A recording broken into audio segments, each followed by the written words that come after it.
तो जैसा कि हमने लास्ट एपिसोड में देखा था, जियांगजी और जनरल आपस में फाइट कर रहे थे, जहाँ पहले जनरल जियांगजी को समझाने की बहुत कोशिश करते हैं, लेकिन जियांगजी जनरल की कोई भी बात नहीं सुनता और वो जनरल से कहता है कि अगर तुम उन लोगों को बचाना चाहते हो तो पहले तुम्हें मुझे हराना होगा। तो ये सुनकर जनरल भी जियांगजी के साथ फाइट करने लगते हैं, जिसके बाद हम देखते हैं कि जनरल जियांगजी पर भारी पड़ने लगते हैं। तो ये देखकर जियांगजी जनरल पर ब्लू फायर टेक्निक का इस्तेमाल करता है। वहीं दूसरी तरफ हम फैंग को देखते हैं जिस पर चैंगसी अटैक करता है। अब आगे एपिसोड की स्टार्टिंग में हम फैंग को देखते हैं जो कि उनकी फाइट देखकर काफी एंजॉय कर रहा था। तभी मिस जोई वहाँ आती है। फैंग मिस जोई को देखता है और वो कहता है कि तुम कहाँ गई थी, तुमने सब कुछ मिस कर दिया। आज की ये पार्टी तो बहुत ही मजेदार चल रही है। तो मिस जोई कहती है कि मैं अभी भी लेट नहीं हूँ, असली खेल तो अब शुरू होने वाला है। इसके बाद हमारा व्यू फैंग पर जाता है। फैंग अपने बॉडी स्टाइल वेपन टेक्निक से चैंगसी पर अटैक करता है, लेकिन चैंगसी पीछे हटकर उसके अटैक को डॉज कर लेता है और वो फैंग पर ट्रिपल अर्थ लॉक टेक्निक से अटैक करता है। ये देखकर लिली काफी परेशान होती है और वो प्रिंसेस से कहती है कि ये तो ट्रिपल अर्थ लॉक टेक्निक थी, लेकिन फैंग उसके अटैक को डॉज कर लेता है। तभी प्रिंसेस लिली से बोलती है कि तुम बिल्कुल चिंता मत करो, चैंगसी ने अपना लेवल मेडिसिन और पिल्स का यूज करके इंक्रीज किया है, इसीलिए उसके पास इतनी पावर नहीं कि वो फैंग को हरा सके। मुझे पूरा यकीन है कि फैंग चैंगसी को हरा देगा। इसके बाद हम फैंग और चैंगसी की फाइट देखते हैं। उनको देखकर ऐसा लगता है कि वो दोनों ही बराबरी की फाइट कर रहे हैं। तभी फैंग चैंगसी को किक करने की कोशिश करता है, लेकिन चैंगसी उसके पैर को पकड़कर उसे दूर फेंक देता है। लेकिन फिर भी फैंग खुद को संभाल लेता है और दोबारा खड़ा होता है और वो अपने हेड से चैंगसी के पेट पर अटैक करता है, जिससे चैंगसी काफी ज्यादा इंजर्ड होता है, लेकिन इससे फैंग भी थोड़ा सा इंजर्ड हो जाता है। इससे चैंगसी को बहुत ही गुस्सा आता है। उसको गुस्से में देखकर एक ओल्ड मैन वहीं पर छुपने की कोशिश करता है। तभी चैंगसी दोबारा अपने ब्लू फायर टेक्निक का इस्तेमाल करके फैंग के सीने पर अटैक करता है, जिससे फैंग काफी इंजर्ड हो जाता है और उसके मुंह से ब्लड आने लगता है। और इसके बाद चैंगसी लगातार फैंग पर अटैक करता है और उसे पीछे ढकेल देता है। चैंगसी के इन पावरफुल अटैक से फैंग काफी इंजर्ड हो जाता है और वो अपने घुटनों पर आ जाता है। फैंग को देखकर प्रिंसेस और लिली भी काफी परेशान होने लगती हैं। इसके बाद चैंगसी आगे आता है और वो फैंग से कहता है कि क्या तुम फिर से मेरे साथ दो दो हाथ करना चाहते हो।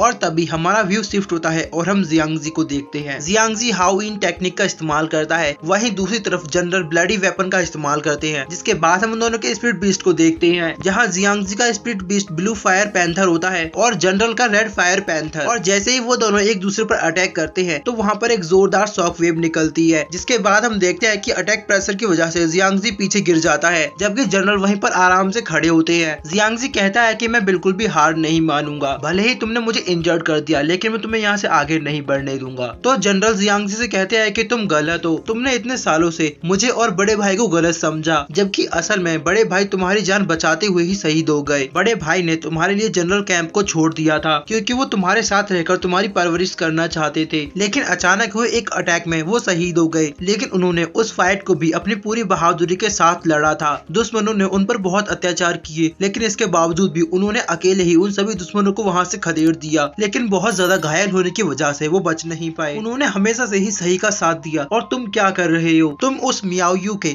एक पालतू कुत्ते बन रहे हो। उसने सिर्फ शुरू से ही तुम्हारा इस्तेमाल किया है। क्या तुम इतनी आसानी से भूल सकते हो कि तुम्हारे बड़े भाई ने तुम्हारे लिए क्या क्या किया है? वो हेवन से तुमको देखते हुए काफी निराश हो रहे होंगे। जनरल की बातें सुनकर जियांगजी भी शांत हो जाता है और देखने से ऐसा लगता है कि वो काफी गिल्ट महसूस कर रहा है। जनरल पीछे मुड़ते हैं और वो कहता है कि मैं सब कुछ तुम पर छोड़ता हूँ। इसके बाद वो वहाँ से आगे बढ़ जाते हैं। इसके बाद हमारा व्यू फैंग पर शिफ्ट होता है और हम देखते हैं कि फैंग के हाथ का ब्रेसलेट फिर से चमकने लगता है। तभी हम चैंगसी को देखते हैं जो कि आगे बढ़ता है और वो कहता है कि अब तुम मरने वाले हो। चैंगसी फैंग पर अटैक करने ही वाला था कि तभी फैंग ऊपर देखता है। फैंग की आंखें लाल हो चुकी थी। फैंग को देखकर चैंगसी डर जाता है। चैंगसी अपने कदमों को पीछे हटाता है, लेकिन तभी फैंग चैंगसी पर अटैक कर देता है। फैंग चैंगसी को उठाकर एक पिलर में मारता है, जिससे वहाँ रखी लैंप गिर जाती है और वहाँ आग लग जाती है। ये सब देखते हुए टैन काफी एंजॉय कर रहा था। तभी फैंग चैंगसी पर अटैक करता है, लेकिन चैंगसी जंप करके उसके अटैक को डॉज कर लेता है और वो फैंग के सर पर अटैक करता है। लेकिन तभी फिर से फैंग का ब्रेसलेट चमकता है और उसकी आंखें रेड हो जाती हैं। फैंग दोबारा से चैंगसी को पकड़ता है और उसे दूर फेंक देता है, लेकिन चैंगसी एक पिलर का सहारा लेते हुए दोबारा फैंग पर अटैक करता है, लेकिन इस बार फैंग उसे किक कर देता है, जिसके बाद वो जमीन पर जाकर गिरता है। जैसे ही चैंगसी दोबारा उठने की कोशिश करता है तो फैंग उसके नजदीक आता है और उसकी गर्दन को पकड़ लेता है। फैंग उसको मारता है और उसे उठाकर दोबारा दूर फेंक देता है और इसके बाद फैंग दोबारा चैंक्सी को पंच करता है जिससे उसके मुंह से ब्लड आने लगता है, जिसके बाद वो उसे किक करके गिरा देता है। लेकिन इसके बाद भी चैंक्सी दोबारा उठने की कोशिश करता है तो फैंग उसके पास आता है और उसे दोबारा पंच करता है। और इसके बाद चैंक्सी की हालत बहुत ही ज्यादा खराब हो चुकी थी, देखने से ऐसा लगता है कि वो जल्दी मरने वाला है। तो ये देखकर वो ओल्ड मैन चिल्लाता है और कहता है कि कोई तो उसको रोको, नहीं तो वो मास्टर चैंक्सी को मार डालेगा। और तभी हम देखते हैं कि जनरल भी वहाँ पर आ जाते हैं। जनरल को देखकर फैंग रुक जाता है, लेकिन तभी चैंक्सी दोबारा खड़ा होता है और वो कहता है कि तुम लोग बिल्कुल भी बचोगे नहीं। तो ये देखकर फैंग दोबारा उसके सामने जाकर खड़ा होता है और वो उसे पंच करने के लिए हाथ उठाता है। फैंग को देखकर ही चैंक्सी डर जाता है और गिर जाता है। तो फैंग उसको वहीं छोड़कर प्रिंसेस और जनरल को वहाँ से चलने के लिए कहता है, जिसके बाद वो सभी वहाँ से बाहर जाने लगते हैं। तो चैंक्सी वहाँ बैठे सभी लोगों से बोलता है कि तुम लोग क्या देख रहे हो, उसने मुझ पर अटैक किया और वो यहाँ से आराम से जा रहा है, जल्दी जाओ और उसे पकड़ो। चैंक्सी के ये बोलने पर भी कोई भी अपनी जगह से नहीं हिलता, लेकिन चैंक्सी की बात सुनकर प्रिंसेस वहीं पर रुक जाती है। वो मुड़ती है और कहती है कि तुम्हें क्या लगता है अभी भी सब कुछ तुम्हारे हाथ में है। यहाँ सभी को पता है कि तुमने लॉन्ग हाउ को हिडन वेपन इस्तेमाल करके फैंग को मारने के लिए कहा था, लेकिन जब उसने ऐसा नहीं किया तो तुमने उसे सुसाइड करने के लिए फोर्स किया, जिससे ये साबित होता है कि तुम्हारे अंदर बिल्कुल भी ह्यूमैनिटी नहीं है। और जब तुमने ऐसा किया तभी से तुम्हारा वर्ल्ड डिस्ट्रॉय होना शुरू हो गया और अब कोई भी तुम पर विश्वास नहीं करेगा। जल्दी सभी लोगों को तुम्हारी सच्चाई पता चल जाएगी और तुम्हारा साम्राज्य पूरी तरह खत्म हो जाएगा। प्रिंसेस की बातों से चैंक्सी को काफी गुस्सा आती है। तभी वहाँ पर एक आदमी खड़ा होता है। वो कहता है कि मैं आपकी मदद करना चाहता हूँ, लेकिन मैं बहुत कमजोर हूँ, इसीलिए मैं उनको नहीं पकड़ सकता। तभी चैंक्सी अपने हेड सर्वेंट को देखता है और वो कहता है कि तुम क्या देख रहे हो, जल्दी करो और उन लोगों को पकड़ो। तो वो आदमी चैंक्सी से बोलता है कि आपने लॉन्ग हाउ को पहले ही मार दिया और आपको पता है कि मैं इतना ताकतवर नहीं कि इन लोगों को पकड़ सकूं, इसीलिए मुझे माफ करिएगा, मैं कुछ नहीं कर सकता। इसके बाद हमारा व्यू टैंक पर जाता है। टैंक मिस जोई से बोलता है कि अभी कुछ टाइम पहले ये सभी लोग चैंक्सी के साथ थे और अब इनमें से कोई भी उसकी हेल्प करने के लिए नहीं उठ रहा। वो मिस जोई को देखता है और वो कहता है कि तुम क्या सोच रही हो, तुम कुछ कहोगी नहीं। तो मिस जोई बोलती है कि मियाओ यू फैमिली योंगचैन की सबसे फेमस फैमिली है और आज उनकी जो इंसल्ट हुई है उससे जल्दी उनका नाम खराब हो जाएगा, क्योंकि ये खबर जल्द ही लीक हो जाएगी।